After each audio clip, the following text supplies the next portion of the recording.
Maraming salamat po, Mr. Perlas. Maraming salamat, Arnold Clavio. Ang susunod pong sasagot, ang dating Secretary ng Department of National Defense, si Gilbert Gibo Teodoro.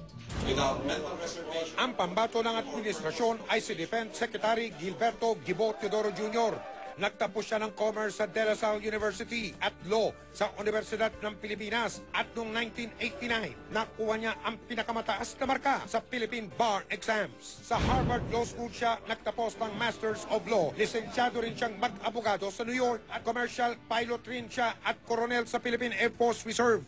Si Teodoro ang pinakabatang Defense Secretary na naupo sa pwesto.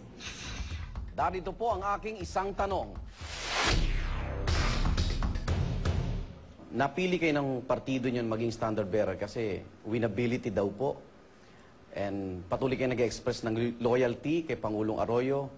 Pero sa huling mga survey, medyo nangungulelat pa rin po yung percentage ninyo.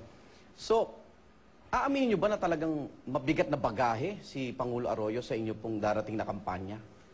Sa tingin ko, etong mababang survey ratings, dala na lang ng kakulangan ng exposure ko dahil nga sa bigat ng tindi ng aking obligasyon bilang kalihim ng tanggulang pambansa.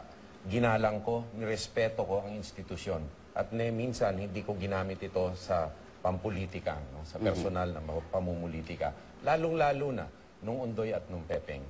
Kasi itong halalan na to, ang tugunan o ang itatanong na ating taong bayan dito, sino ba ang kandidato? Ano ba ang plataforma? At sa darating na panahon, ang pakipagtalakayan natin sa sambayanan ay magiging tungkol sa mga issues, mga plataforma at programa na gusto mong gawin bilang isang kandidato para sa hinaharap ng bansa.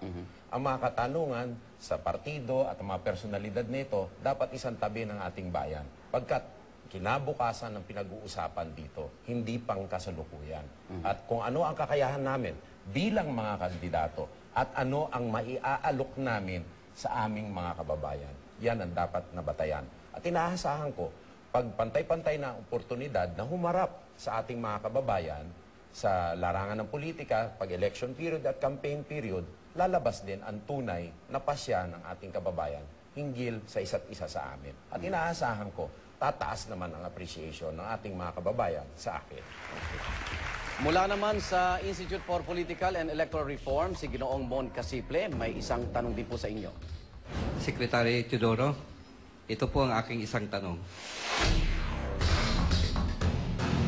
Ang ating bansa po ay nakaranas ng insurgency at lahat ng presidente natin ay hindi nalutas ang problemang ito. Sa inyo po, kung kayo ay naging presidente, meron ba kayo at ano po yon ang isang final solution sa usaping yan? Salamat sa katanungan mo.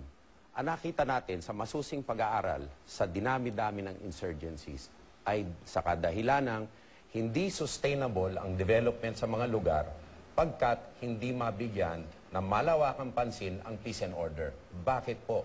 Kulang ang investments po natin sa ating kapulisan at ang ating sundalo. Sa dinami-dami ng mga misyon ng ating mga sundalo, hindi nila mabantayan sa isang mahabang panahon ang isang lugar upang tuloy-tuloy ang development. Tayo po ay may pinakamaliit na gastusin sa buong mundo. Sa isa sa mga bayan sa buong mundo, pinakamaliit ang gastusin sa National Defense at Kapulisan. Kailangan po natin na ma-assure ang communities ng seguridad.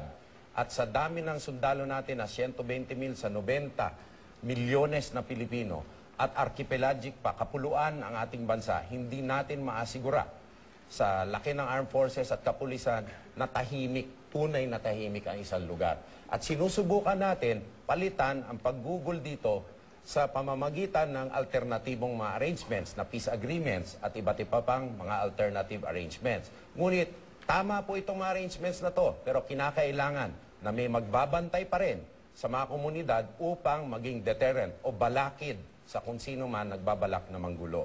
At ang paglihis natin sa paggugol dahil sa pagsalalay sa dayuhan ng araw or sa ibang pangangailangan ngayon ay siyang pinakamalaking problema kaya hindi po natatapos ang insurgency.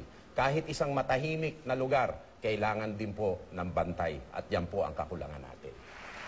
May isa pa po tayong tanong na kailangan sagutin. Pumili na po kayo sa screen ng numero. Pera lang po 3, 4, 5, 7, 8. 1. 1. Ay, unang tanong. Ito ang isang tanong ko. Papayag ka ba na sa buong panahon ng iyong panunungkulan, lahat ng iyong ari-arian at mga tinatangkilik, maging ng iyong mga mahal sa buhay ay mananatiling frozen? Sa mga tweet, your financial growth should be proportional to the economic performance of the country. Ano, kakagat ka ba? Alam niyo to, sa usapin ng pagbabayad ng sweldo, papayag po ako na katambalan ang performance bonus. Ngunit, ang aking lehitimo na pag-aari, hindi makatarungan, yan ay iwanang frozen. Dapat i-disclose, ngunit dapat din ang lahat ng tao ay may pantay-pantay na kapangyarihan na isigurado ang kanyang kinabukasan. Pantay-pantay, lehitimo, ngunit dapat alam ng publiko. At yan ang pinakamalaking balakid sa growth of public governance dito. Ang kulang sa compensation at motivational schemes ng ating gobyerno. Kapag nabigyan natin ng sapat na motivational schemes ang public sector, palagay ko 100% ang improvement nito. At yan ang makabagong politika na dapat nating harapin. Okay, maraming salamat po. Maraming salamat Mr. Nicanor Nick Perlas at Secretary Gilbert Gibo Teodoro. Susunod mga kapuso sa GMA News and Public Affairs Presidential Forum, isang tanong, Brother Eddie Villanueva at Senador Manuel Villar.